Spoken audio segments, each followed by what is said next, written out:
Closing the night with a podcast all the way from Singapore, introducing a spooky sensation that stands out as the best in horror entertainment on podcasts. Join in for chilling stories with the experts in horror tales as they welcome you to explore the scariest parts of your imagination. Welcoming Malam Seram to take over Stage 1. Selamat datang ke podcast Malam Seram di KL Podfest 2024. Setiap cerita yang diketengahkan anggaplah hanya sekadar satu perkongsian dan hiburan semata. Diharap supaya tidak terikut-ikut dan terlalu taksub dengan apa yang diceritakan. Sekiranya anda terasa takut, percayalah, kami ada di sebelah anda.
Apa khabar semua para penonton?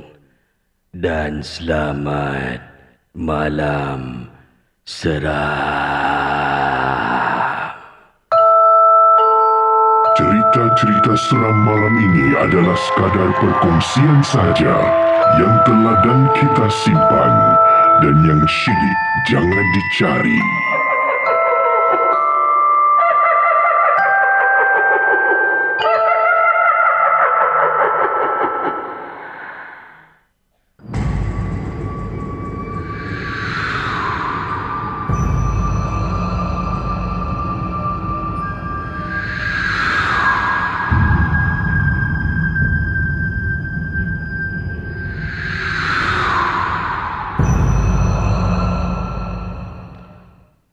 Saudara, kisah yang pertama pada lewat malam ini.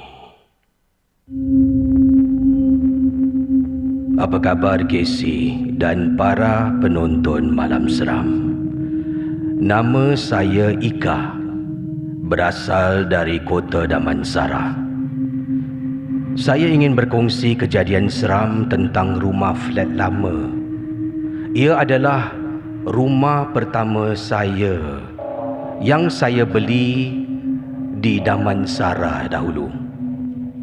Yalah, sebelum ni saya sekadar menyewa rumah orang.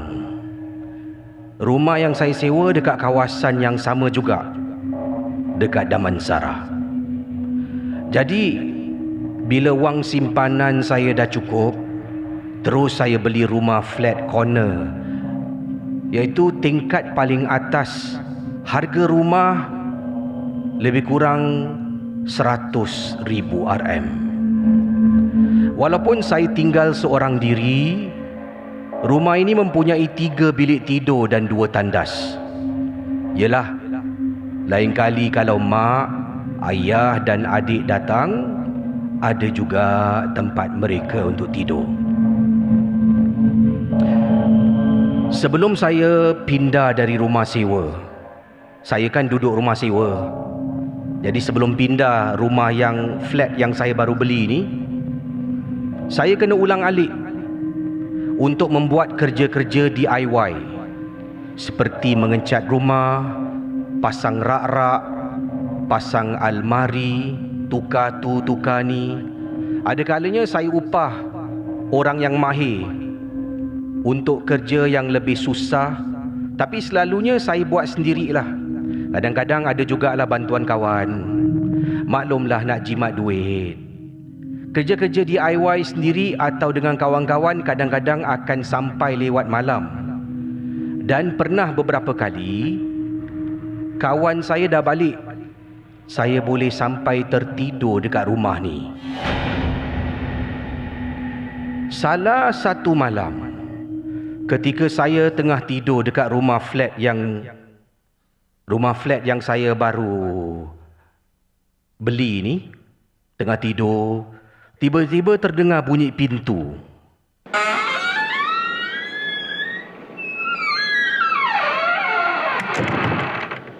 Saya terbangun. Terdengar bunyi pintu terbuka, diikuti pula dengan suara tangisan.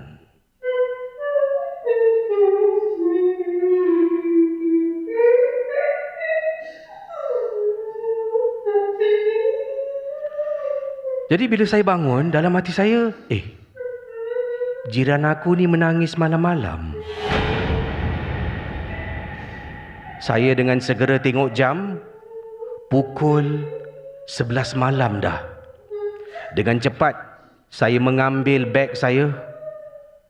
Saya keluar dari rumah, masih dengan tanggapan bahawa suara tangisan tu kemungkinan salah satu jiran saya yang menangis pada waktu malam. Jadi, setelah kejadian misteri yang pertama tu, saya cubalah untuk tidak berfikiran negatif terhadap rumah yang baru beli. 100,000 kisi saya bayar rumah flat ni. Dalam hati, tolonglah jangan ada hantu dalam rumah ni. Tolonglah, tolong. Tibanya hari untuk saya berpindah dari rumah sewa ke rumah baru. Barang pun tak banyak. Semua saya sumbat dalam kereta Honda City yang sangat comel. Semua tumbat. Dalam tu ada tutur, bantal, baju-baju. Setibanya depan pintu rumah, saya pun carilah kunci. Kunci rumah ni, kunci rumah baru ni, seringkali saya letak di tempat yang sama dekat luar rumah. Untuk pengetahuan Casey dan juga yang menonton Malam Seram ni, kunci rumah disembunyikan dekat luar rumah. Kenapa saya letak luar rumah? Kerana ada kalanya kontraktor saya yang saya upah ni akan gunakan kunci untuk keluar masuk rumah. Jadi saya sembunyikan dekat satu sudut. Jadi dia tahulah disimpan kat mana, saya pun tahu. Jadi dia akan keluar masuk. Setelah kerja ubah elok habis, dia keluar, dia akan kunci mangga, kemudian dia akan simpan kunci itu. Setelah beberapa minit saya cari ni, dah sampai nak pindah ni, cari mana kunci aku ni, tak jumpa-jumpa. Saya pun telefonlah kontraktor saya yang bernama Asing.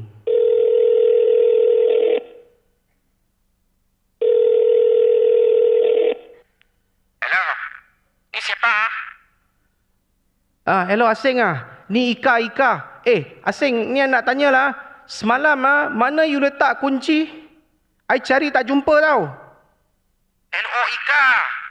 Semalam awak ada letak tempat biasa lah. Mana tempat biasa? Saya sudah cari 10 minit tau Asing. Mana ada? Ada, kejap nanti. Semalam you punya kawan. I rasa you punya kawan tak kunci tu pintu.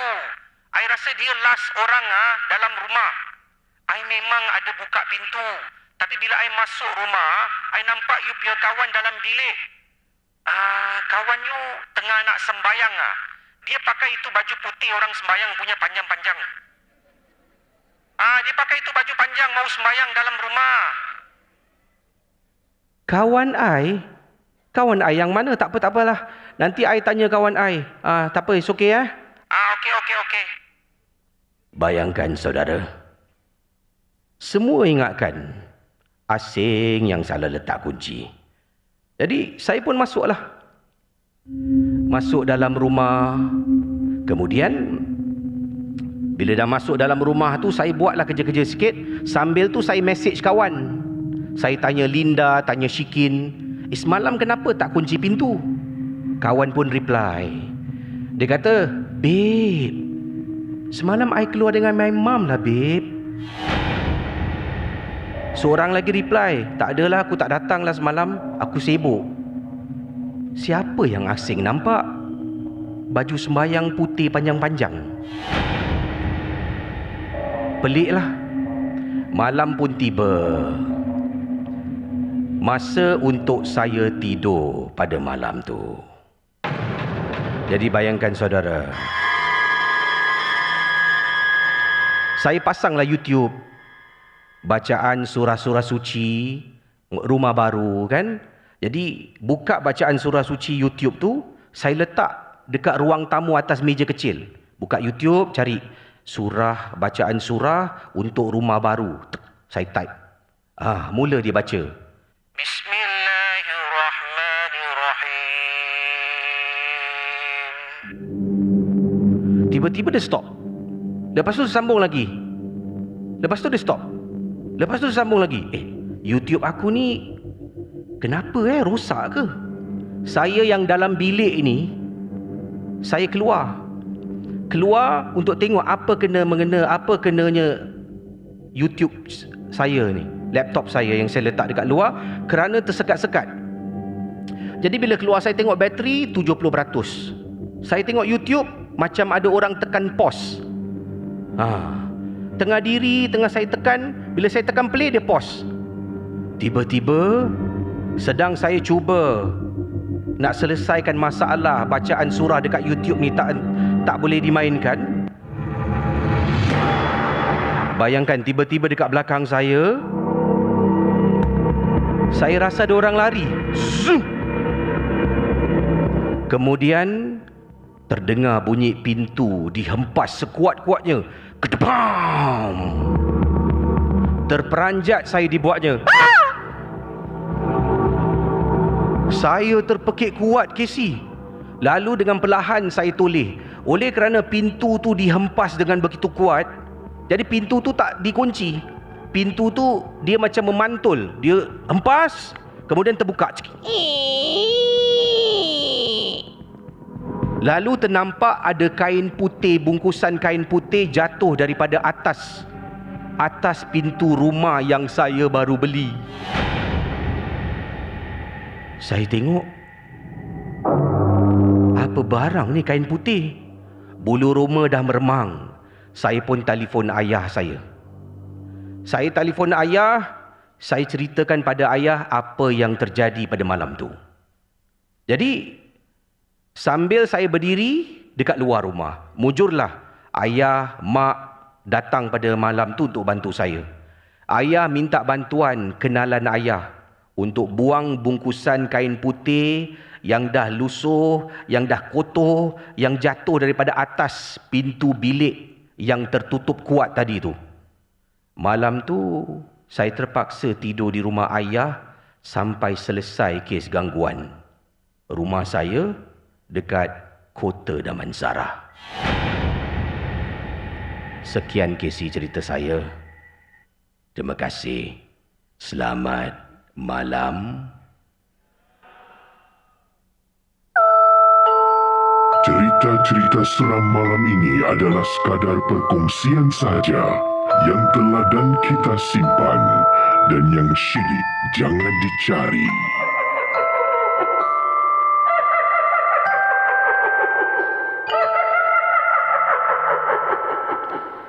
Okey, tu kisah yang saya bacakan awal tadi. Tapi sebelum tu, saya nak ucapkan selamat datang kepada tetamu undangan saya, iaitu Ustaz Hirman Sudil daripada Pusat Rawatan Terapi Bil Quran yang pernah ataupun yang masih dan pernah merawat pelbagai kes sihir, gangguan dan sebagainya. Ya, selamat datang Ustaz Hirman. Assalamualaikum. Waalaikumsalam warahmatullahi. Ya, jadi Ustaz hari ini nak berkongsi banyak pengalaman Ustaz. Saya telah pernah hubungi Ustaz bila saya tengok beberapa video Ustaz merawat orang kan, dan Ustaz sendiri berapa tahun pengalaman merawat ni? Daripada 2008 lah full time. Full time Full time 2008. Full time. Korang yang nak apply kerja boleh jadi perawat full time insyaAllah. Jadi Ustaz, pada malam ni kita nak teruskan dengan cerita yang pertama.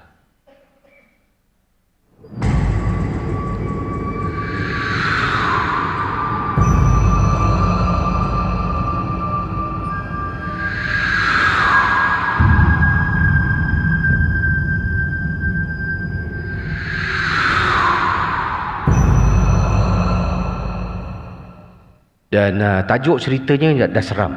Okey. Jari mayat bawah rumah. Mungkin Ustaz boleh mulakan. Baik, bismillahirrahmanirrahim.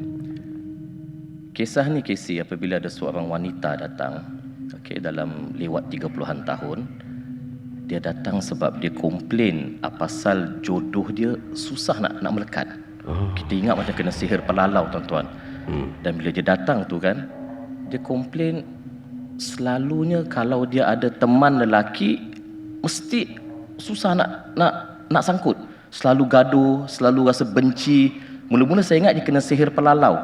Sihir pelalau ni salah satu sihir yang mana apabila dia hantar, orang itu akan susah nak dapat jodoh.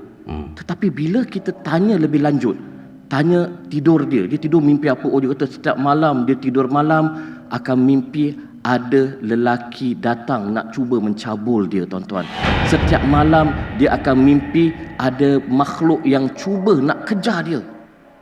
Dan selalunya, tuan-tuan, dia kalau tidur malam, bayangkan Casey, dia kata dia susah nak tidur malam sebab setiap kali kalau dia nak tidur malam, dia akan rasa macam ada benda yang bernafas di tengkuknya.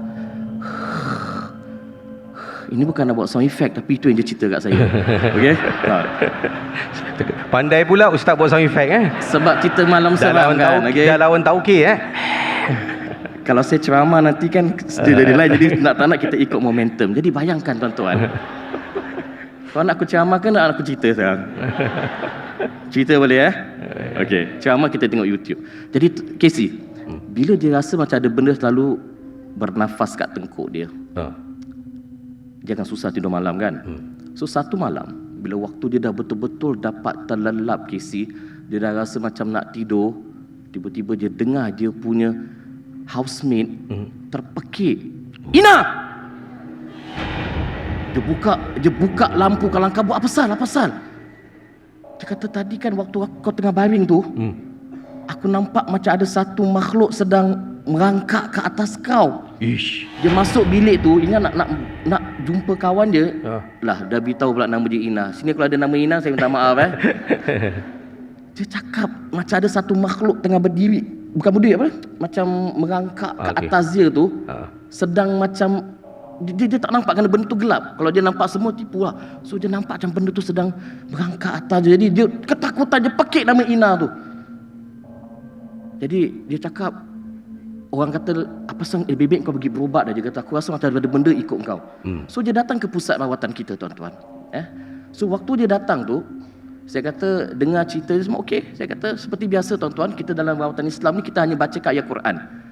Jadi waktu saya bacakan ayat-ayat Quran, belum baca Fatihah pun, baru baca a'udzubillahi minasyaitonirrajim. Bismillahirrahmanirrahim. Mula-mula wanita itu dah mula terpekik. Jangan kacau aku, ini hak aku. Dia dah mula kepekik, dah mula marah sekali. Itu nak beranak ke nak hantu? Hantu nak beranak kot. Dia marah, jin tu marah sekali. Dia kata, jangan kacau aku, dia hak aku, dia hak aku. Saya kata, bila kau kahwin dengan dia? Ada surat nikah? Jin dah So baca Quran. Waktu saya baca Quran tu je mula agresif lah, cukup agresif lah. Okay.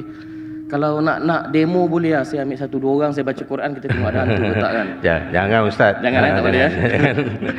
So artinya dia macam very agresif tau Casey, very agresif. Jadi saya baca ayat Quran, saya azan, pop dia pingsan.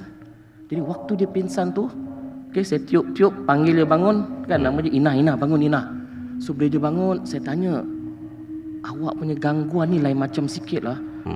Ini tak nampak macam orang hantar. Sebab benda tu kata dia jaga kau. Ada tak ambil apa-apa barang?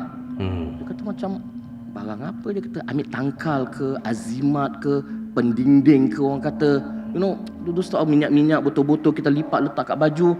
Dia kata tak ada benda tu semua, dia kata. Tetapi Casey, dia kata keluarga dia ni asal daripada Sarawak ke Sabah, saya tak ingat.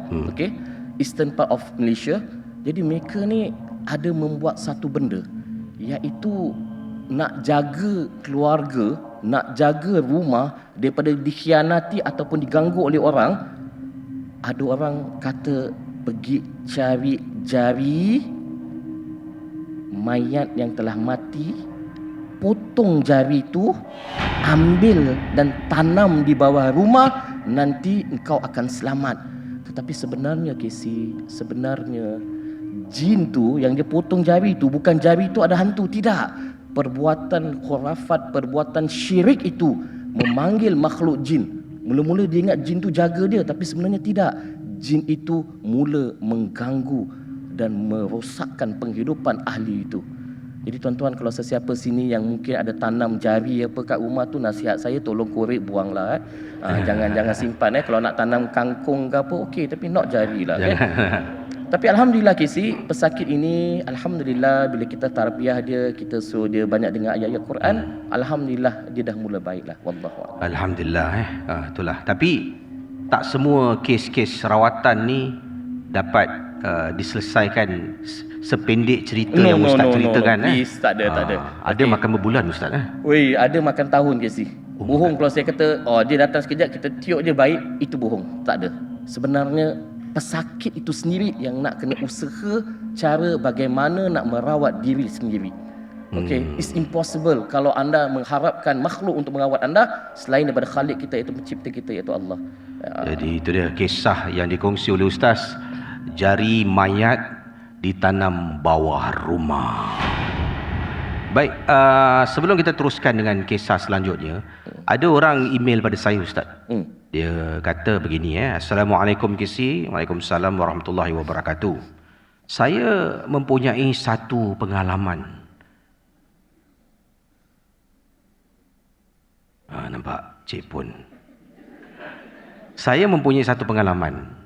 Setiap kali saya tidur dekat atas katil dalam rumah, saya rasa macam saya bukan tidur seorang diri. Pernah beberapa kali ibu saya buka pintu, kemudian besok dia tanya, semalam kau bawa balik kawan kau? Sebab dia ada seorang kawan yang ibu dia akan macam best friend lah, kadang kawan dia akan overnight kat rumah kan. Jadi semalam kau balik kawan kau, mana dia tak sarapan? Tak ada. Jadi saya pendekkan ceritanya, masalah ni dia kata saya tak buat apa-apa, tapi tetap ada gangguan yang ibu nampak. Adakah ini saka ataupun bagaimana Ustaz? Daripada cerita pendek informasi itulah. Cik Pon ni suka orang macam mana Ustaz? Dia suka orang yang macam mana? Macam ni yang tengah duduk ni semua? Dia suka macam Casey. Macam saya? Kenapa pula? Handsome. Okey, daripada apa yang dia katakan tu, berkemungkinan kadang-kadang tak semestinya kena sihir, tak semestinya kena saka. Sebab nak kata saka ni, that means kita punya keturunan pernah membuat perjanjian yang tak elok. Dan itu satu perbuatan yang syirik, yang mana kita tak boleh nak menuduh keturunan kita. Kadang-kala kita tak sedar, kita keluar rumah malam-malam, kita keluar rumah jalan balik dalam keadaan yang mungkin ada benda yang mengikut kita. Lalu kita balik rumah pun tak beri salam, balik rumah tak sebut nama Allah, maka benda itu, jin itu akan follow dan masuk dalam rumah kita. Dan bila dia masuk dalam rumah kita, tuan-tuan, dia akan duduk dan perhatikan kita bagaimana anda sedang perhatikan kami di atas stage ini. Jin itu akan tengok saja Anda masuk toilet, Anda keluar toilet, Anda menyanyi depan tingkap, Anda menyanyi depan almari, Anda menyanyi depan cermin, dia akan tengok saja dan dia akan mula jatuh cinta. Dan bila Anda sudah tidur malam, dia akan perhatikan Anda, dia main rambut Anda, dia main bahu Anda. Dan kadang-kadang tuan-tuan, Anda tak sedar apa pasal tiba-tiba rasa sejuk aja di belakang tengkuk. Apa pasal kadang-kadang kita rasa macam ada orang pegang kita. Itu sebab balik rumah Nabi ajar, beri salam, baca bismillah, insya-Allah tak kira apalah tak akan ikut. Okey? InsyaAllah. Jadi kalau siapa yang nak banyak followers, balik rumah tak payah beri salam. Followers TikTok, Instagram semua ada. Baik Ustaz. Kita akan teruskan dengan pengalaman Ustaz yang seterusnya.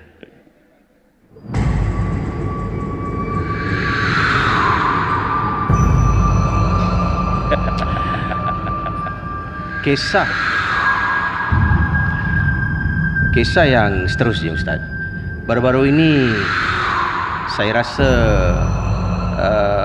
memang satu perkara yang tak boleh dielakkan daripada di Malaysia, kan, artis-artis yang mempunyai banyak berita-berita sensasi, daripada orang-orang biasa macam kita, sampailah benda ni berjangkit ke Singapura. Dan ada lazimnya, saya nak tanya pada Ustaz lah, adakah seseorang tu boleh disihir untuk sukakan pada orang lain? Oi, Ada tak Ustaz merawat orang kes-kes macam ni? banyak. Maknanya menggunakan kaedah sihir, kemudian tiba-tiba orang yang tak ada kemana tengok orang yang menggunakan barang tu jadi suka. Yes, banyak. Banyak. Lagi zaman sekarang ni tuan-tuan, cukup senang nak sihirkan orang. Zaman sekarang ini Casey, cukup mudah nak cari barang sihir untuk nak sihirkan orang. Sebagai contoh, apa yang Casey katakan itu adalah sihir pengasih. Iaitu satu bentuk sihir yang mana membuat seseorang itu lupa akan keadaan dia dan hanya tergila bayang dengan orang yang menyihirnya. So tajuk kita pada hari ini tuan-tuan, disondol atau disihir. 10 tahun lepas, Casey, 10 tahun lepas, datang seorang lelaki berumur lewat 50-an tahun, bawa isteri dia berumur 51 tahun. Saya boleh ingat lagi, 51 tahun, dengan 3 orang anak lelaki yang dah besar. Saya kata, datang sebab sakit apa? Dan suami dia kata, Ustaz, tengokkan isteri saya boleh tak? Dia dah tua-tua gini, umur 51 tahun. Tak tahu apalah tak pasal. Saya rasa dia ni dah kena pelet, dia kata. Kena santet, kena sihir. Sampaikan dia lupa saya, lupa keluarga. Dan dia sanggup berzinah dengan kawan lelaki lama dia. Dia kata, saya rasa isteri saya ni confirm kena sihir ni, dia kata ni. Takkanlah isteri saya dah umur 51 tahun, dah tua gini pun, badan dah bawah tanah ni, nak buat benda maksiat. Okeylah. Jadi saya tanya makcik yang kat depan tu, salah, tanya akak tu. Makcik tua sangat kan, 51 tahun kan. Kita pun lebih kurang sama. Nak dekat sikit je. Tanya akak, saya selalunya akan tanya beberapa soalan. Dari situ saya dah boleh tahu sama ada orang ini kena gangguan ke tidak sebelum kita baca ayat Quran. Itu lebih precise. So saya tanya dia, tidur malam selalu mimpi apa? Saya kata. Dia kata tak ada mimpi apa-apa. Ada mimpi ular tak? Tak ada. Pernah mimpi jatuh dari tempat tinggi? Tak ada. Ada mimpi orang kejar ke menakutkan dan sebagainya? Tak ada, dia kata.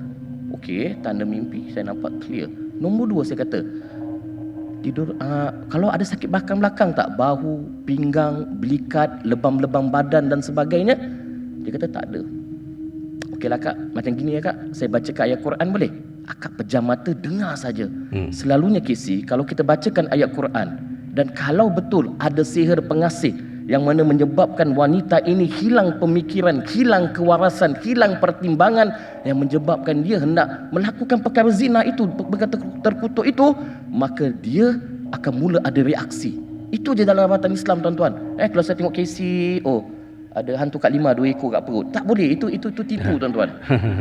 Okey? Atau saya tengok belakang, belakang kau ni ada pocong. Tak boleh, dalam rawatan Islam you cannot do that. Hanya dibacakan ayat Quran. So bila kita bacakan ayat Quran saja tuan-tuan, agak-agak apa jadi Casey pada akak umur 51 tahun itu? Meracau. diamlah. Unfortunately tak, dia diam aja. Oh.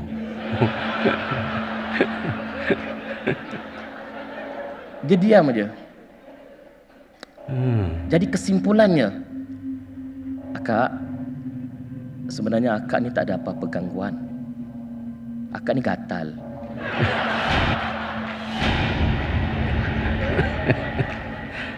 Direct saya cakap. Yelah, abang kau ni pun bukan tahu nak jaga saya. Dah 30 tahun, saya memandang rasa. Dan jumpa kawan Facebook lama, kawan sekolah, dan mula berbual-berbual. Jadi, so tak semua benda itu kita rasa kena sihir atau hantu. Kesian hantu tu asyik kena tuduh saja. Kalau dia boleh cakap, dia protes. Kan ada orang duit hilang, salahkan tuyul. Duit hilang, salahkan hantu. Saya pernah ada satu orang kaya datang, duduk kat Johor Impian Mas, rumah besar. Dia kata rumah dia ada tuyul. Duit hilang. Saya kata, abang, cuba pasang CCTV, bang. Sekali tengok tuyul, anak je 12 tahun, tuan-tuan. Kan, kesian hantu tu, kesian. Jadi itu di mana Ustaz ceritakan kes tentang memang seseorang itu tak ada gangguan. Tak ada gangguan. Tak disihir, tak ada bukan menjalani kena jin asyik, bukan kena sihir pengasih. No. Jadi lebih kepada diri dia. Jangan semua kes sondor semua salahkan hantu, kesian. Bayangkan suami tengah balik kerja, jalan dengan perempuan lain, isteri nampak, abang, saya nampak abang jalan dengan perempuan. Astaghfirullahalazim, perempuan mana? Awak nampak siapa sebenarnya? Kan, semua salahkan saka mak lima apa kan? Padahal bukan. Jadi itu kes yang Ustaz berdepan dengan mereka yang tidak ada gangguan. Banyak. Bagaimana dengan yang betul-betul kes yang ada gangguan? Oh, itu sebenarnya kan kesi. Kalau 10 kes yang datang mengenai masalah rumah tangga, 7 masalah gatal kemiang. Lagi 3 tu memang betul-betul kena sihir. Dan bila kena sihir ni kan, dia bukan setakat kena sihir pemisah. Tuan-tuan, orang kalau kena sihir tafik, sihir pemisah ni cukup sedih and sadis and sakit sekali kesi. Sebab akan ada manusia yang begitu khianat, manusia yang begitu busuk hati melihat kebahagiaan orang lain, yang dia nak tengok rumah tangga kita itu pecah. Dan dia bukan setakat hantar sihir untuk memisahkan, tapi selalunya dia akan hantar sihir untuk membuat suami atau isteri jadi benci kepada pasangan. Salah satu tanda sihir pemisah ini adalah apa? Pasangan itu dengan tiba-tiba rasa benci tengok orang tu. Tak boleh. Bukan setakat tengok muka, dengar suara pun tak boleh. Yang kedua, tuan-tuan, orang yang kena sihir pemisah ini bukan setakat dia benci, tetapi dia tak boleh duduk dekat. Kalau dia duduk dekat ni, dia akan rasa rimas, panas. Kalau yang kat sini semua duduk suami isteri semua okey, no problem. Tak ada sihir pemisah. You are good. Tapi kalau yang mana tak, mana Ustaz tahu ada datang dengan siapa tu Itu aku boleh jawab. Mana tahu jangan tapi insya-Allah saya yakin. Geng momok geng momok semua okey, mantap, okey. Apa aku cerita tadi kan? Okey. So, dan ini kes ni, satu kisah ni saya ingat lagi kan. Dia punya suami ni seorang pegawai di GLC. GLC ni government link companies yang dia jaga bilion, tuan-tuan. Dia jaga bahagian billions. So orang ni kan tak tahulah sama ada nakkan suami dia yang kaya ni ke apa.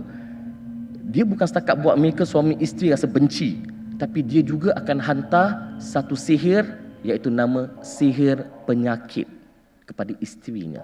Itu sihir penyakit, tuan-tuan. Membuat isteri tu punya kulit jadi gatal-gatal. Selalunya kalau kita kena masalah lagi, kita akan suruh pergi ke hospital. Check sama ada dia kena psoriasis, dia kena eczema dan sebagainya. Tapi doktor check, no, nothing, clear. And then apabila dia dah mula kena gatal gitu kan, maaf kata, bahagian bawah dada atas ni akan mula menanah, tuan-tuan. Tujuan dia buat sihir begitu, jadi suami tak nak dekat dengan dia, rasa geli.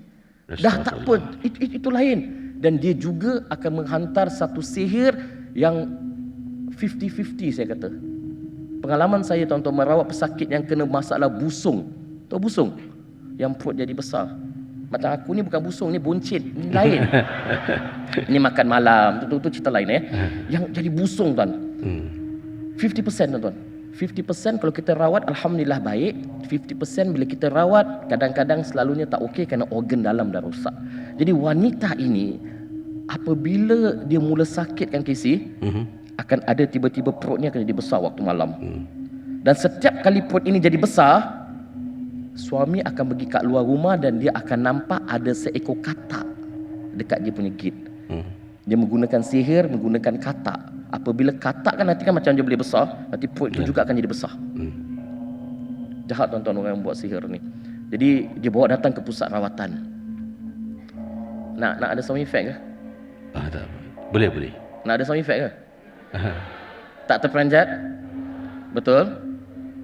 Tuan-tuan, apabila dia datang kat pusat rawatan, kita bacakan ayat-ayat Quran sahaja. Kisi, saya belum pernah nampak pesakit yang boleh perutnya jadi besar sampai tahap butang ni saya rasa nak tercabut baju dia. Sebab dia pakai baju yang perempuan yang macam ada butang gini. Okey. Dan dalam keadaan yang begitu tak boleh nak cakap melainkan sedih. Tengok keadaan dia dengan muka dia, tudung dah terbuka, meraung-raung, dan jin dalam kata, aku nak dia mati. Aku nak dia mati. Aku dihantar untuk matikan dia. Tapi mengapa dia tak mati-mati? Ada air pun kan? Air. Air. Ni ada. Saudara, ini merupakan tanda-tanda gangguan jin. Bila dia cerita pasal jin, dia batuk. Nampak? Air. Tak apa. Jadi tuan-tuan, jin itu kata dia dihantar untuk matikan isteri ini. Dan dia dah buat bermacam-macam cara tuan-tuan. Dan benda yang paling sedih yang tak pernah saya nampak waktu dibacakan ayat Quran, lipas kecil keluar daripada hidung. Allah. Saya tak pernah orang keluar lipas tuan-tuan. Saya geli lipas cicak, saya takut. Bukan takut, benda tu menakutkan, geli-geli kan. Ini keluar kecil tuan-tuan, luar daripada lipas waktu kita bacakan ayat Quran. Dari hidung dia? Daripada hidung. Takkan saya kata makcik ada sedut-sedut hidung, kecil lipas ke? Tak kan? So, tuan-tuan, kalau anda buat rawatan, anda rawat orang, kalau kata tiba-tiba keluar cacing ke keluar apa, kalau 1000 pesakit, mungkin 1 saja. Fizao. Ini saja je minta air jadi dihantar kan. Ini dah dijampi kan? Belum Ustaz. Belum lagi ya. Bismillah. Alhamdulillah dah kena dah. Okay, testing 1, 2, 3. Okay, boleh. Okay ya, suara saya? Boleh. Apa cerita tadi? Lipas keluar dari hidung. Lipas dia keluar dari hidung. Dah tua. Jadi Tuan Casey, pesakit ni kan, penderitaan dia itu memang cukup sedih lah. Saya sebenarnya tak tahu nak rawat dia macam mana. Saya tak tahu nak rawat dia macam mana. Saya rawat dia, benda tu dihantar. Saya rawat tu, benda tu dihantar. Oh, macam Ustaz dah keluarkan? Dah keluarkan, dia akan hantar benda lagi. Okey, sebelum Ustaz teruskan. Macam mana owner tu tahu yang Ustaz dah keluarkan, dia hantar lagi? Nak cerita ni. Dia macam gini tuan-tuan. Kadang-kadang saya minta maaf. This is just something yang off record. Tiba-tiba ada orang Mr. Shanda. Kau dah baik ke? Dia kata mesti ada satu orang ni akan tanya dia, kau dah baik ke? Kau dah okey? Dia kata alhamdulillah dah okey dah pergi berubat dah. Okey. Besok aja perut akan naik. Ayuh. Dah mula gatal-gatal balik. Pergi berubat lagi. Baik ada makna tu lagi. Betul kata Piramli Sebab saya kata Casey, yang menyihirkan bukan orang yang kita tak kenal, tapi orang yang dekat dengan kita, orang yang kadang-kadang kita rasa kawan baik kita tapi yang tak boleh tengok kebahagiaan orang lain. Minta maaf lah saya kata tuan-tuan, minta maaf lah. Yang sihirkan ni boleh dikatakan kebanyakan adalah orang yang kita kenal, bukan orang yang tak kenal kita. Allah. Saya hanya cakap dengan dia gini je lah, Kak. Allah yang menyembuhkan. Akak pun duit banyak kan. Orang kaya tuan-tuan, okay? Pergi Mekah lah. Pergi Mekah dia kata. So dia pergi ambil package tabung haji yang 120,000 punya, yang visa Furada gitu yang mahalnya. Dia pergi haji dengan suami dia. Dan bila di depan multazam tu tuan-tuan, di antara Hajar Aswad dengan pintu Kaabah tu, dia doa. Lalu dia sujud, dia doa, dia rasa macam lidah dia tu nak mencecah ke lantai marble putih tu. Lalu dia balik ke hotel, dia muntah, dia buang air macam-macam dia kata. Alhamdulillah. Lepas tu dia balik Malaysia, dia dah baik dah. Jadi tuan-tuan, kes sihir ni sebenarnya jangan buat main. Minum lagi. Minum Ustaz. Kita dengar macam kelakar tuan-tuan, tapi bila anda tengok suami yang datang menangis pasal isteri jadi tiba-tiba jadi lupa ingatan, lupa anak-anak yang kecil baru dilahirkan, tak ingat sebab tiba-tiba isteri tu drastically dia ingat dia punya key point, red flag, bila pasangan anda tiba-tiba drastically berubah fikiran. Semalam okey, hari ini tu jadi benci ke anda, tinggalkan keluarga begitu sekali, ikut dengan bangla dan sebagainya. Contoh, anda kena perhatikan. Ini ada satu kisah juga tau. Seorang lelaki, dia bawa isteri dia, bukan warga Malaysia, warga Indonesia. Dia datang kat rumah saya. Waktu tu saya belum lagi buka pusat rawatan, awal 2010. Dia datang sebab dia kata isteri dia ini selalu akan mimpi orang kejar nak bunuh. Orang kejar nak bunuh. Apa pasal tekak aku hari ni, dia ada hantu kat sini ni. Sekejap. Auzubillah. Bismillah. Keluar. Dah. Nanti dia lain keluar ni. Jadi Casey. Saya just cut short Saya bacakan Quran. Casey tahu apa jadi. Selalu kan saya cerita je pakai dia hak aku kan. Tapi perempuan ini waktu saya bacakan Quran Casey, dia punya aksi tu buat saya takut. Apa dia buat? Kaki dia tu bila saya baca Quran jadi makin buka besar. Kau pasal ni mengangkang ni, dia kata. Dia kata, Ustaz, ada benda nak keluar. Ayuh. Dia rasa macam ada, sebab dia biasa mimpi ada lipan yang akan masuk di kemaluan dia. Dan waktu kita rawat baca Quran tu, dia rasa macam ada benda yang dah tak tahu macam mana nak keluar. Dia kata, aku pun kata takkan aku nak sambut lipan keluar daripada itu. Just baca Quran saja tuan-tuan. Azan doa pada Allah, mudah-mudahan jangan ada asli yang tak dielok. Yang tak bestnya suami tu boleh duduk tepi buat bodoh, tak tolong aku. Suami pun agaknya terperanjat lah Ustaz. Dia just buka besar, dan dia dah kata, Ustaz dia nak keluar.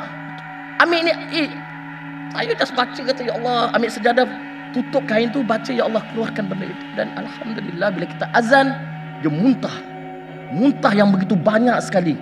Tapi saya pun jenis yang tak tengok muntah apa, malah nak tengok. Tapi muntah benda-benda yang hitam, dan baunya itu yang tak tahu nak describe macam mana.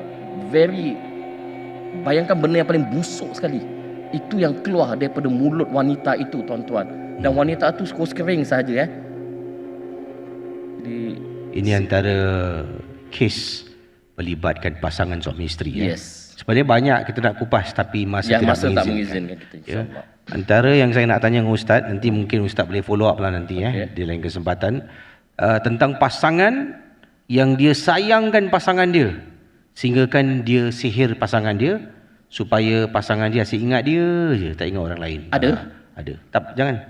Not now Tak ada time. Ada part 2. Part 2. Okey, part 2. Okey, baik, kita akan teruskan dengan satu lagi cerita daripada Ustaz sebelum kita akhiri malam seram. Tapi sebelum tu, saya nak bacakan satu pengalaman Ustaz. Ini datang daripada pengirim kita yang bernama Dewi. Katanya, Assalamualaikum. Belum lagi. Belum. Nanti dulu. Kejap. Tak sabar jin ni Naughty Pengalaman Dewi. Mana tadi saya terlepas pula. Okey. Assalamualaikum Casey dan juga para penonton malam seram. Waalaikumsalam. Nama saya Dewi. Saya nak berkongsi satu peristiwa yang sangat menyeramkan. Saya pernah ternampak ibu saya dirasuk. Pada masa yang sama, melihat keadaan ibu, ada perasaan takut, ada perasaan sedih.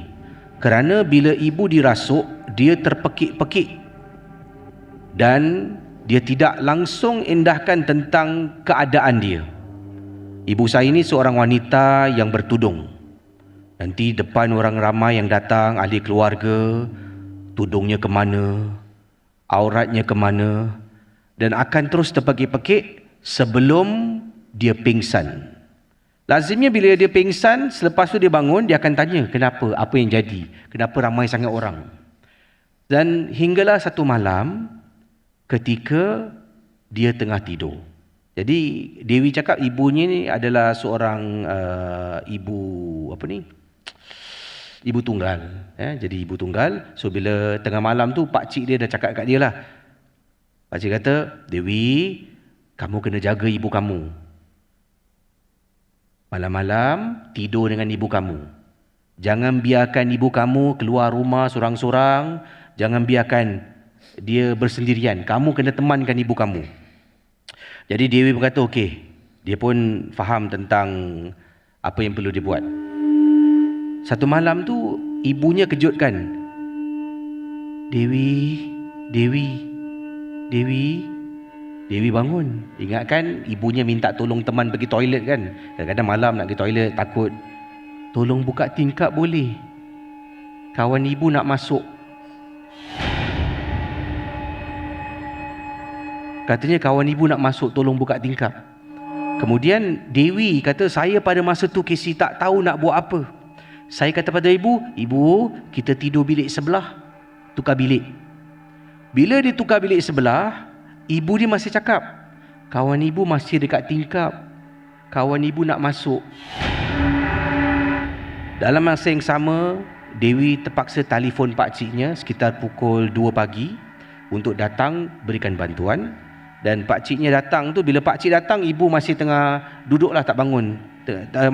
Tengah duduk tak tidur, tengah tunggu kawan dia nak masuk. Berkali-kali suruh Dewi buka tingkap, Dewi buka tingkap. Pakciknya datang, hantu tu hilang. Macam seolah-olah dia tahu pakcik ni akan buat something. Jadi itulah pengalaman ringkas kiriman Dewi. Sebenarnya cerita dia panjang, masa tidak mengizinkan, saya terpaksa potong cerita ni. Ya, okey. Baik Ustaz, kisah tadi yang saya ceritakan tentang Dewi itu, pernah juga ada kes-kes yang orang ni boleh nampak makhluk gaib ke ataupun dia halusinasi Ustaz? Dia ada dua, okey. Satu, dia memang betul-betul boleh nampak sebab dalam badan dia itu memang ada makhluk jin. Kita manusia tak boleh nampak makhluk jin, tak boleh nampak hantu. Kalau kita nampak hantu, that means sama ada kita yang dalam badan kita ni ada benda yang tak elok, ataupun memang makhluk itu sengaja nak menakutkan kita. Tetapi risiko untuk dia lah, kalau dia masuk ke alam kita, macam ikan yang daripada laut, bila masuk ke darat, dia ada risiko dia. Ataupun yang seterusnya itu, dia bukan ada gangguan, tapi berkemungkinan dia ada masalah-masalah tekanan emosi dan sebagainya, and that also is something yang kita tak boleh tolak. Itu sebab kita dalam rawatan Islam, we have to do both. Pergi ke medical dan also dapatkan rawatan-rawatan yang membaca ayat Quran sahaja. Okey, kita teruskan dengan cerita yang terakhir. Jom, Malam Seram.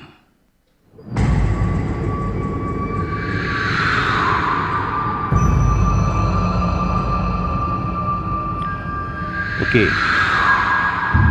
Saya bila sedang berbincang dengan Ustaz kan, dan apa yang Ustaz sarankan ataupun kongsi, bila tanya, Ustaz ada tak dukun-dukun yang dah insaf?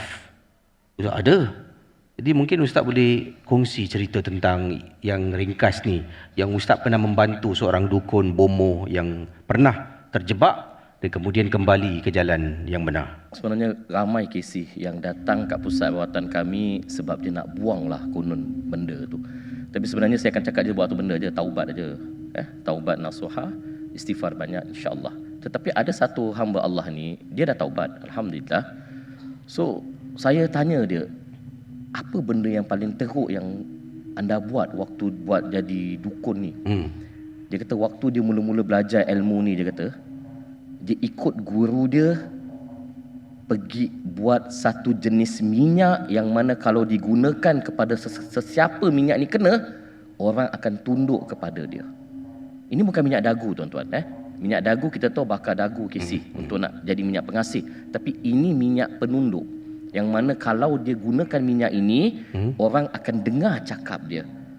Tapi dia kena pergi ke sebuah pulau ni. Ini je cerita saya, dia pergi ke satu pulau kat Malaysia ni, tak nak kata kat mana. Dan dia kena ambil cangkul dengan guru dia, jalan ke satu tempat kubur yang baru ditanam dalam beberapa hari saja. So diorang korek kubur tu waktu malam. Dia korek. Bila dia dah jumpa mayat ni, dia akan keluarkan. Dan dia akan kasih mayat tu duduk tegak, dia kena duduk tegak bersandarkan pokok pisang yang ada. Dan dia akan buka dia punya kain kapan tu, kain kisi. Ini dia cerita ni, dia kata ni. Wallahi ini dia cerita. Ini malam-malam Ustaz Ini malam, tengah malam. Kejap. Mesti tengah malam dia kata buat benda ni untuk dia buka kain kafan tu. Kejap. Malam-malam. Okay. Jadi dia korek kubur lah. Dia korek kubur. Kemudian angkat mayat yang dia baru jumpa. Keluarkan cepat, angkat. Okay. Sandarkan di atas di pokok kelapa yang ada dekat kubur tu. Dan guru dia nanti akan suruh dia pegang gunting. Okay, kau pegang standby tau nanti. Standby je. Ikut apa aku cakap ni. Ikut So guru dia akan buka kain kapan tu dan dia nampak muka mayat tu yang baru 2-3 hari yang dah mula nak membusuk, yang dah mula membengkak tu tuan-tuan. Kain mayat apabila dah 2-3 hari tu dia akan mula pecah satu persatu. Dah mula keluar meleleh, dah mula pecah biji mata dan sebagainya. Hari ke-7 baru perutnya mula pecah tuan-tuan. Kan? Jadi muka tu dah mula tak elok dan dia akan buka pelan-pelan. Dia kata, ini dia cerita saya, wallahi dia cerita saya, guru dia buka mulut mayat tu tuan-tuan. Dia tak kata perempuan ke lelaki mayat tu. Dan dia keluarkan lidah mayat tu. Dia keluarkan lidah dan dia kata, potong sekarang. Dia potong. Lidah tu dia rasa macam bergerak. Dia nampak macam wiggle tu, tak tahu benda. So dia ambil, masuk dalam botol, dia tutup. Gurunya tutup, bawa balik. Dan bukan jadi minyak, tak. Dia kena letak minyak, tak tahu minyak apa, dan titisan darah dia pada setiap malam. Dan dia titiskan darah. Kan minyak tu, botol tu, ada lidah mayat tu dengan minyak, tak tahu minyak apa yang dia letak, dengan titisan darah dia setiap malam selama 40 hari. Dan dia kena puja, dia kena jampi, dia kena apa. Persoalannya, adakah lidah itu yang ada kuasa? Is it kita cari kawan kita potong suami kita tengah tidur dengan lidah, kita boleh buat minyak? No. Ritual itu sebenarnya tuan-tuan. Sebenarnya untuk pengetahuan anda, apabila iblis laknatullah nak tolong tukang sihir buat sesuatu benda, orang yang mengamalkan ilmu hitam itu mesti buat benda-benda yang menjauhkan dia kepada Allah. Mesti buat benda-benda perkara-perkara yang terkutuk, terlaknat, yang mana iblis yang akan datang hantar kuncu-kuncunya. Itu sebab sihir boleh menguasai seseorang itu apabila orang itu tidak mohon perlindungan daripada Allah. Jadi dia ambil lidah, dia potong masuk botol. 40 hari itu. 40 hari dia kena titiskan darah dia dalam setitis dulu. Sama juga macam orang buat minyak dagu. Minyak dagu nak buat, nak belajar ke, nak tahu ke? Minyak dagu nak buat tuan-tuan, dia kena ada 2 syarat. Satu, mesti orang yang mati kena bunuh ataupun wanita yang mati beranak anak sulung. Macam mana nak tahu sih? Dia nak tengok Facebook lah. Kan? Tapi yang kesiannya orang yang dah meninggal tu lah Ustaz. Dia mayat dia dah ke alam barzah sikit. Dia ke alam barzah. Yelah, tidak dihormati. Sebab ini yang iblis nak. Ini yang syaitan selepas nak. dia itu tak teruk lidah tu. Kemudian minyak tu dah jadilah 40 hari. Dan dia akan ambil, dia akan calitkan dekat orang. Ini dia guna. Oh, dia guna. Dia guna. Kalau minyak dagu, dia kena calitkan kat orang atau calitkan pagar ke atau tempat yang mana mangsa itu lalu saja. Bukan minyak tu ada power, tidak. Tapi perbuatan kufur dan syirik itu menyebabkan jin yang akan follow. So jin tu kau calit, mana jin tu? Halo hantu. Sekejap. Tolong sekejap. Orang nak buat demo. Hantu dengar kata. Okey, jom cepat-cepat, kita 5 minit hantu. Okey. Alah slow motion pula hantu ni. So tak apa, dia calit. Tak. Dia calit kat sini. Oh, okey. Contoh dia calit sini. Nanti jin tu akan tunggu kat sini. Oh. So bila katakan mangsa tu mula datang, lalu je itu akan ikut. Itu cara dia, tuan-tuan. Jin itu akan ikut dan waktu bila dia masuk, jin belum masuk dalam badan kita dulu. Dia ikut saja. Waktu bila dia masuk? Waktu kita mula marah. Waktu kita mula emosi. Waktu kita mula sedih. Memang jin ni slow motion Ada time tau. Jin dia sini. Okey. Dia jeling aku. Memang jin perempuan kuat jeling. Nak dekat sikit. Kan? So nanti bila dia calit ke apa kan, jin tu akan ada di sini. Jangan tengok aku gitu, tengok sana.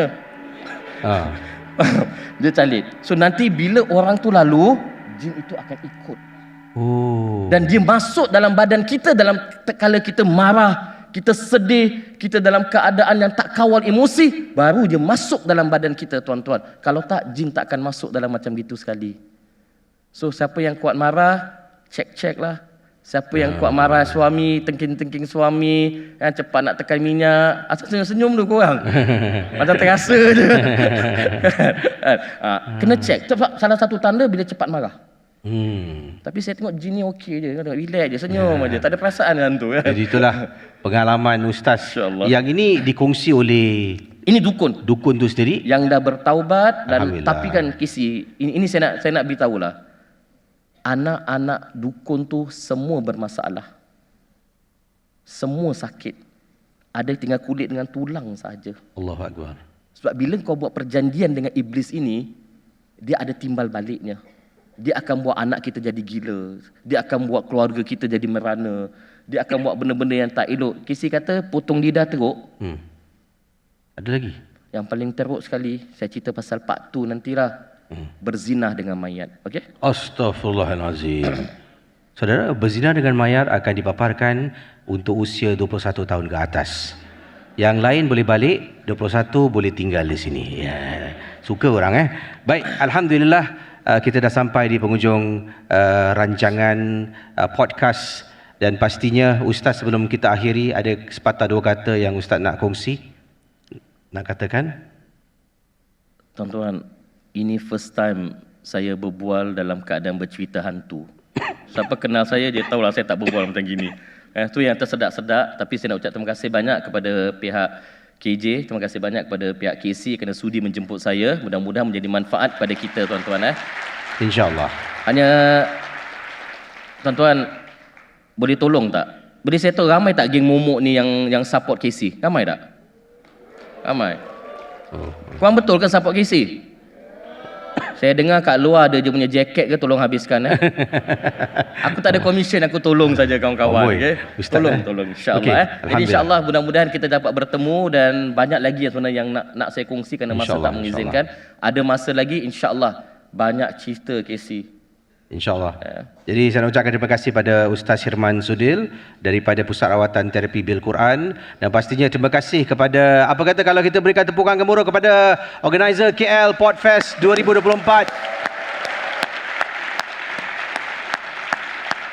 Saya rasa sangat terharu bila mendapat undangan daripada KJ dan tim KJ, KS Podcast khususnya, untuk adakan Malam Seram di KL. Alhamdulillah terlaksana juga. Ini first time, dan insyaAllah kalau ada rezeki kita akan buat satu lagi acara besar, yang mana Pontianak tak jalan, dia terbang. InsyaAllah pada pertengahan bulan atau tahun 2024 ini, insyaAllah bulan Julai. So nanti kita akan umumkanlah dalam masa terdekat ini nanti insyaAllah. Dan terima kasih juga kepada tak lupa pada kru-kru saya, pada isteri tercinta Fizao, pada brother A-Tres banyak tolong saya in terms of production, dan juga in terms of merchandise. Terima kasih pada Cik Bahar, saya punya juga kru. Terima kasih pada Fafau yang telah bantu untuk make arrangement for the hotel kita punya stay kat sini. Thank you so much Fafau. To my also another orang kuat juga, Ifa, yang tolong ambil video. Special thanks to my ex-boss and still my boss, Puan Zakia Halim. Dulu saya kerja kat radio, beliaulah bos besar saya. Puan Zakia, terima kasih. And last but not least, thank you again to team KL Podfest. Thank you to team PJ Pack kerana menganjurkan dan juga membantu untuk Malam Seram KL Podcast Podfest 2024. Dari itu insyaAllah kita jumpa lagi. Sebelum kita akhiri, saya nak ambil gambar beramai-ramai. Semua stay, saya akan ke depan dan saya akan dapatkan fotografer. Boleh? Okey, jom.